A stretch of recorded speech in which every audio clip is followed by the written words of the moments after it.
Χαράτσι, χαράτσι, ζητάτε από τον Θεό.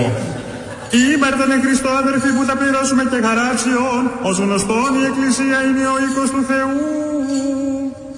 Εμείς απλοί υπάλληλοι είμεθα.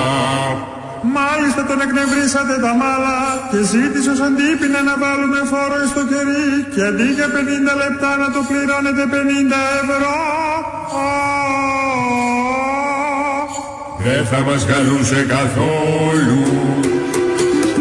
Η Εκκλησία είναι θεσμός, ρωτήστε το λαός.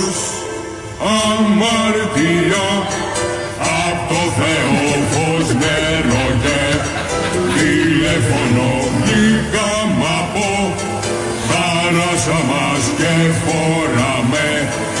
Αν τεχονό δεν πληρώνω, χαρατσιόν να σπληρώσει. Το ποιμνιόν δεν υπάρχει, είναι γνωστός αλλιώνει στο Παγκαριόν. Μα τώρα η Εκκλησία τώρα να πληρώσει.